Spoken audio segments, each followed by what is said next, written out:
मंचासीन भगवान प्रभु श्री रामचंद्र जी, यहाँ पर उपस्थित हमारे रघुवंशी समाज के संत के श्री चरणों में सत नमन, एवं यहाँ पर उपस्थित मातृशक्ति एवं रघुवंशी समाज के सभी सम्मानीय सदस्य, आप सभी लोगों को सादर प्रणाम।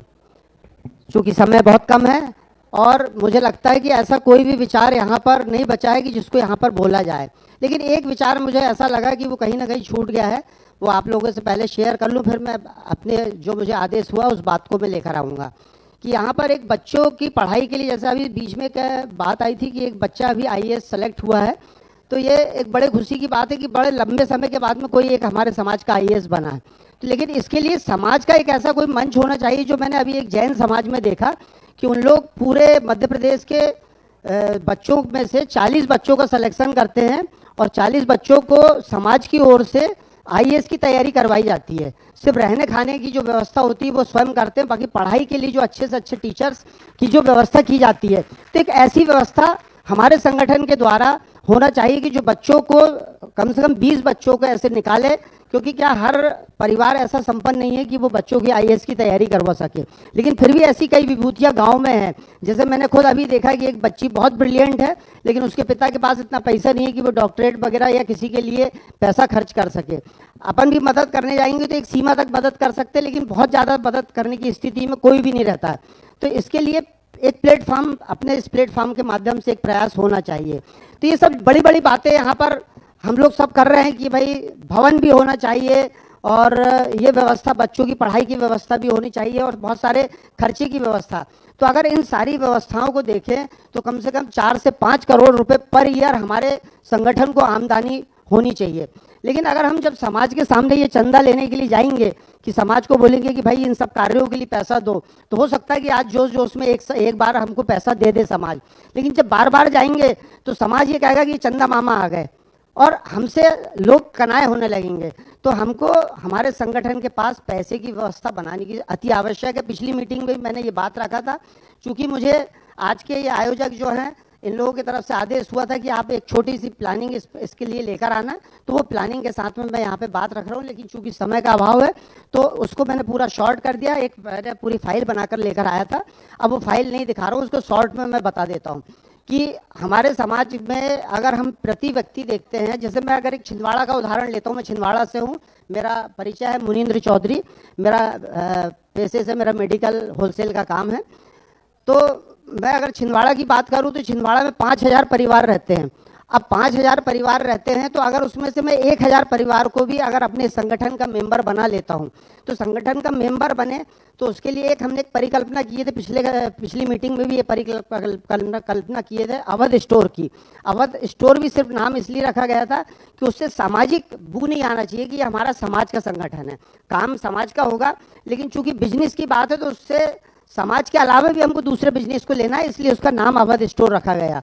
और अवध चूंकि हमारे राम जी से भी रिलेटेड है, इसलिए अवध स्टोर की एक परिकल्पना की गई। तो इसमें आमदनी कैसे होगी वो मैं शॉर्ट में आपको बता देता हूँ कि जैसे अगर 1000 मेंबर, अगर हम प्रति परिवार की अगर खर्चे की बात करें तो कम से कम 6000-7000 रुपये का किराना उसको लगता है, 3000 रुपये के आसपास उसको दवाइयाँ और कपड़े और अंडरगारमेंट जो सब ये चीज़ें, तो एक 10,000 के लगभग हर महीने हर परिवार का खर्च होता है। तो अगर 1000 मेंबर होता है तो 1000 मेंबर के हिसाब से 1 करोड़ रुपए का बिजनेस जो है हम हमेशा दूसरे लोगों को देते हैं। अगर इस 1 करोड़ के बिजनेस को हम हमारे समाज के बीच में ही केंद्रित कर लेते हैं तो 10% मार्जिन अगर हम उसका निकालते हैं तो 10% मार्जिन कितना होता है, 1 करोड़ का 10 लाख रुपए होता है। तो 10 लाख का 10% अगर हम समाज को दे देते हैं तो 10% मतलब 1 लाख रुपए का एक स्टोर से हमारे संगठन को आमदनी हो जाएगी। अब बात ये आती है कि भैया समाज के लोग अपने स्टोर से खरीदी क्यों करें, तो खरीदी इसीलिए करे कि भाई वो बाहर भी खरीदा तो उसको कोई फायदा नहीं हो रहा, लेकिन अपने स्टोर से अगर वो खरीदी करता है तो उसकी जो आमदनी होगी वो कहीं ना कहीं समाज के हित में लगेगी। जैसा कि अभी बीच में व्हाट्सएप वगैरह में चला था कि हमदर्द और ये एक दो कंपनियां हैं कि उनका पैसा जो है वो अपने मुस्लिम समाज की उन्नति के लिए काम करती है, तो हम भी अपने समाज के लिए इस प्लेटफॉर्म को यूज़ करके काम कर सकते हैं। तो इस तरीके से अगर हम काम करते हैं तो हमारे संगठन के पास पैसा आएगा। दूसरी चीज़ यहाँ पर मुझे एक चीज़ और ये बोला गया था कि हम युवाओं के लिए क्या करें, तो युवाओं के लिए बहुत सारे ऐसे बिजनेस हैं कि जिससे हम लोग अछूते हैं। हमारा जो मैक्सिमम समाज है वो कृषि आधारित समाज है, लेकिन अगर हमारे व्यवसाय की बात करें, जैसे उदाहरण के लिए मैं मेडिकल का काम करता हूँ, मेडिकल होलसेल का काम है। एक सेरेडान टैबलेट है, उसको अगर मैं 100 डब्बे खरीदता हूँ तो मेरे को कंपनी से 10% मार्जिन मिलता है। लेकिन उसी को अगर मैं 1000 डब्बे खरीदूंगा तो वो मेरे को मार्जिन 10 से 20% तक हो जाता है।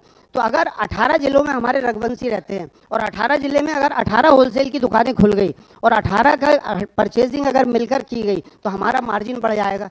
और जब मार्जिन बढ़ेगा तो जो मेरा प्रॉफिट है पर ईयर 5 लाख रुपए बढ़ता है तो मुझे 50,000 रुपये समाज को देने में कोई हर्जा नहीं है। तो इस तरह की व्यवस्थाओं को अगर हम बनाते चलें, ये तो मैंने एक बिजनेस के विषय में बताया, लेकिन और भी जितने बिजनेस है कि ट्रैक्टर ट्रॉली के बनाने का है या अपने बीज भंडार की दुकान है, किराना से मर्चेंट है, इस तरह के जितने भी व्यापार हैं उनको धीरे धीरे करके हम अधिग्रहण करें और उस पर काम करें तो निश्चित ही हमारे समाज के पास पैसा भी होगा। और जितनी हमारी स्वप्न है कि हमारे समाज का भवन होना चाहिए, हमारे समाज के ये व्यवस्थाएं होने चाहिए, तो ये हमारे स्वप्न तब पूरे हो पाएंगे। लेकिन हम चंदा ले लेकर इन चीज़ों को पूरा नहीं कर सकते, ये पहले भी मैंने बोला और ये जब तक हमारे पास फंड नहीं होगा तो ये सिर्फ बातें सिर्फ मंचों तक सीमित रह जाएगी। तो ये एक बात थी। दूसरी चीज़ ये है कि मातृशक्ति के विषय में भी बार बार बात उठकर आ रही है। तो मातृशक्ति के विषय में चूँकि हमारा समाज अभी इस बात को एक्सेप्ट नहीं कर पा रहा है कि महिलाओं को हम कैसे लेकर आएँ। आज हमारी जो आधी ऊर्जा है वो घर में सिर्फ रोटी बनाने में चली जा रही है। अब मैंने ये बहुत दिन बाद इस बात को समझा, तो जब समझा तो मैंने अपनी मिसेस को बोला कि भाई तुम अब रोज़ दुकान आओ और मेडिकल में बैठो, क्योंकि तुम जो 10,000 रुपये रोज़ यहाँ से अर्न कर सकती हो और तुम काम कौन सा कर रही हो, 50 रुपये रोज का। तो मैंने खाने वाली को लगवाया कि भैया तुम दोनों टाइम खाने बनाओ और तुम जाके दुकान पे बैठो। तो आज जब मैंने ये किया तो मेरे घर की जो पूरी ऊर्जा है वो मेरी उन्नति में काम आ रही, तो कहीं ना कहीं मेरे समाज की उन्नति में भी काम आ रही। तो हमको सोच थोड़ी सी आज के वर्तमान स्थिति के हिसाब से व्यापक करनी होगी।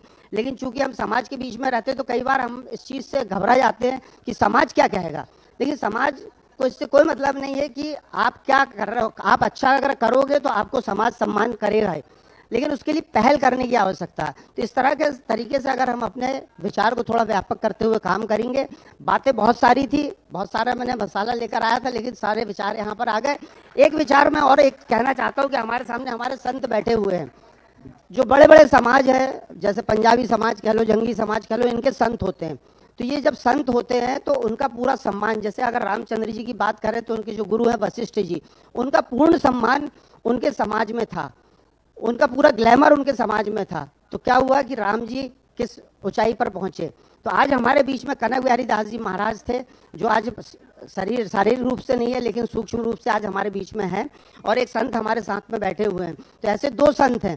तो अगर इनको हम इनका पूरा ग्लैमर बनाते हुए समाज का, क्योंकि अगर मान लो जैसे वो छिंदवाड़ा आते हैं तो उनके स्वागत सत्कार में किसी प्रकार की कमी ना हो, क्योंकि ये जो संतों की सेवा के माध्यम से ही हम एक दूसरे को जोड़ सकते हैं, एक भावना डेवलप कर सकते हैं। ये सारी चीज़ों पर ध्यान देते हुए, और एक और बात ये कि अंतर्जातीय विवाह के विषय में बार बार समाज के सामने उठती है।